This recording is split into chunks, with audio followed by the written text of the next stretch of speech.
Scene one, take one. Okay, so we are where? At the Icon? The Icon on State Street across from Overture. For our new feature, Dinner and Drinks on the Isthmus. And our special guest tonight is Michelle Hoover, author extraordinaire.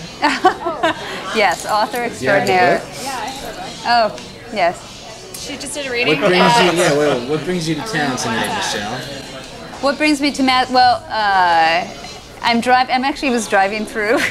Sorry, because I'm going to go to a town's name that I can never pronounce, Oconomowoc.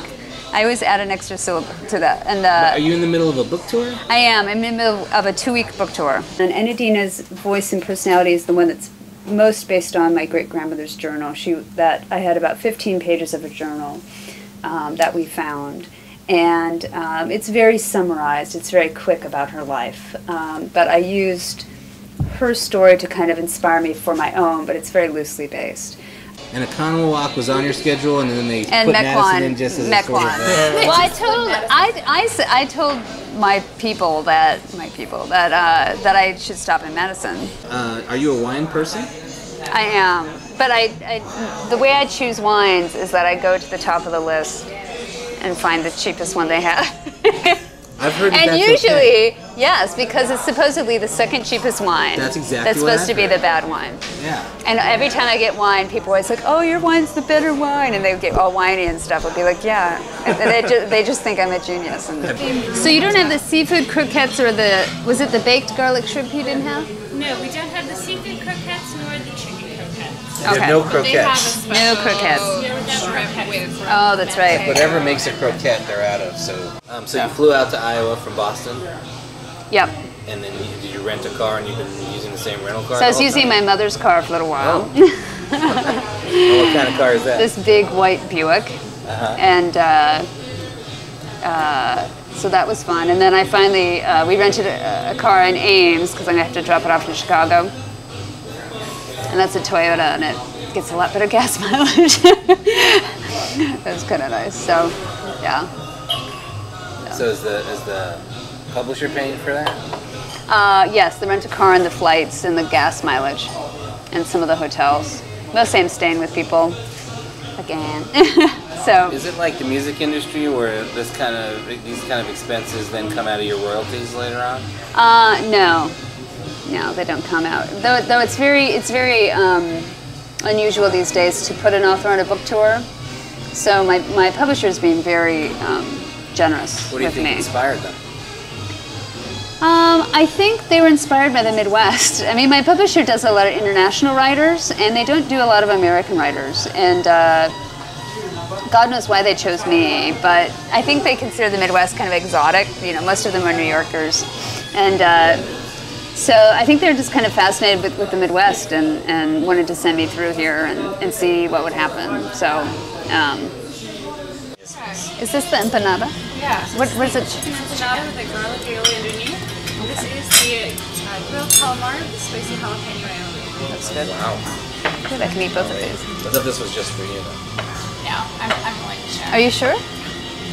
Because that looks awesome to me. Yeah, it does. It looks great to me. It does look I'm good. going to chop off a little section.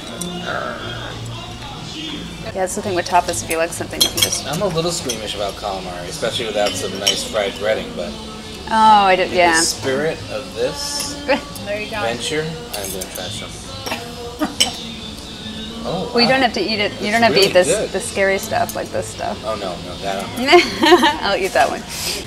Here is the shrimp special for you. Oh, look at that. Ranchero cream sauce. Wow. And this is baked shrimp. With manchego cheese sauce. These small bookstores, they're just in trouble. There's only about a little more than 1,000 of them left in the country. Is that right? Yeah. Wow. I mean, they're dying. We've got a bunch of them here in Madison. But they really have like niches like this one, I think, because it's a feminist bookstore. So, yeah. So we have Booked for Murder, the feminist bookstore. What are the themes? Yeah, they all We have have some Paul's angles. book, Right, they're like niche bookstores. Red Letter News. Red Letter News, right? Which is the That's porn independent, I shop. believe. Oh, it's a porn shop. Niche. Is that what that is? The owner of the bookshelf, Chris Livingston. He's actually the head of the Midwest. He's the president of the Midwest Booksellers Association, and he has a really positive outlook on Barnes and Nobles and Borders. There are these stores that are supposedly totally devoted to books.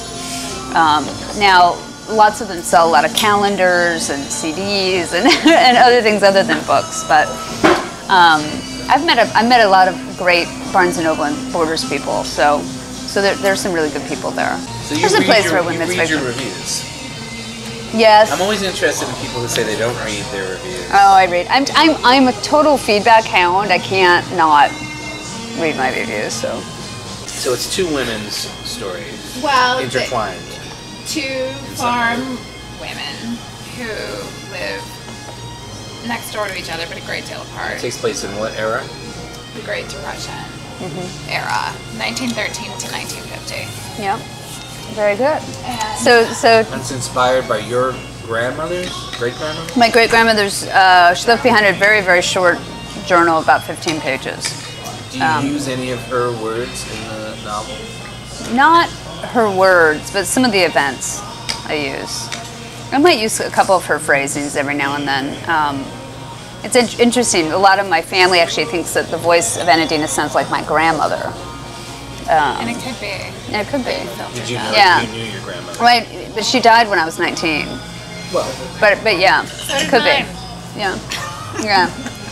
So it is. I mean, it is about. It's two farm women trying to survive the Great Depression, and they're isolated on their own farms, 6 miles from town. They're each other's closest neighbors, and they have to depend on each other to survive terrible bouts of weather and Child rearing. and Cooking. and everything. Farm life. And sometimes they get along, and sometimes they don't. so what was your favorite thing? Let's go around the table that you ate and or drank. Well, we all drank the same thing, so that's not interesting. What did you like the best?